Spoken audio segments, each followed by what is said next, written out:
I'm Leathur Rokk. Welcome to my channel. Here's a story time about something that happened a couple of nights ago. About 4 o'clock in the morning. I had already washed my face and had my skincare on, and I thought I was going to go to bed when it occurred to me that, you know what, I hadn't checked my mailbox. So I might as well go check the mail, okay? And I took my keys and I went to the mailbox. And my mailbox is very, very close to my front door. And since it is my family's mailbox, I have a right to do this, right? And you feel reasonably safe doing this.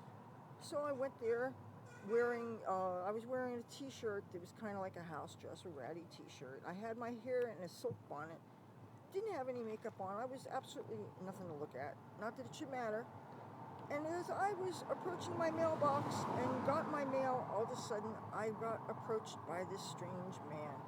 This little man, he was drunk and he was muttering, and I didn't understand what the heck he was saying. And it didn't matter because he was starting to get closer and closer. So I asked him, I says, "Go away." And then he said things that I figured out was Spanish.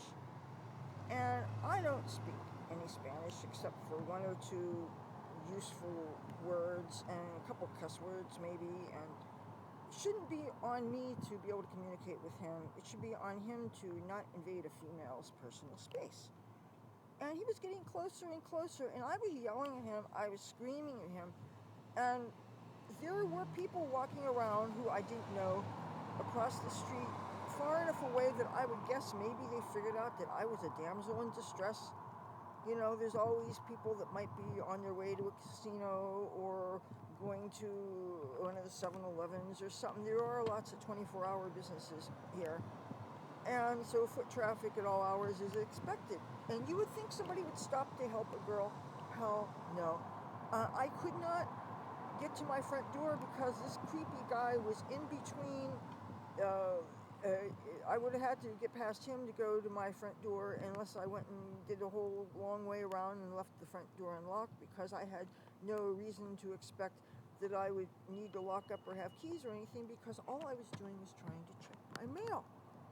Now, Atlantic City has, since before the casinos were in town, had the propensity for having bars that could be open 24 hours a day. And in this neighborhood, there is probably about a dozen bars, even near here. And right now, this is a fire station. There are so many little bars around here, and many of them are open 24 hours, and it includes a lot of the Spanish-speaking bars. And it was really scary to me that I could not get passersby to intervene in my behalf. And of course, I don't carry a cell phone, so it wasn't like I could call the cops, even though I've given up on calling the police because they don't come when we call them. If they don't come when it's an emergency, then they're certainly not going to call for nuisance things. And I get the feeling that either we don't have any rights, or that they're too busy with their finite resources in going and checking the boardwalk every 10 minutes for some homeless person that's scratching your right butt cheek or something. But if you're having problems, and you know, I have been lulled into a false sense of security because I know these neighborhoods and stuff, and I can walk around all hours and stuff. And if you're living someplace and you're not even dressed up to go anywhere and stuff, and I mean, first of all, why somebody would be wanting to harass me when I don't even look good? And I felt unsafe. Nobody came to my help. It's not safe around here because people can be walking around all hours. And now, to be honest with you, I don't know if this person was even a citizen.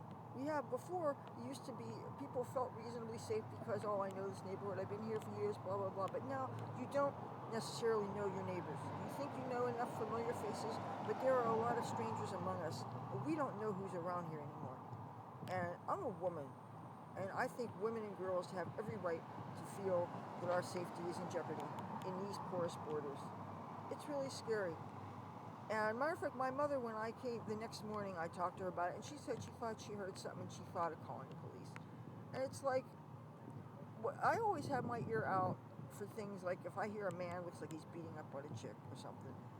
But cops take so long to come when you need them, and for things that aren't even all that important, they just slow up a little bit, flash their lights for a second, and they go. They don't stop to make sure the bad party is left. I mean, really.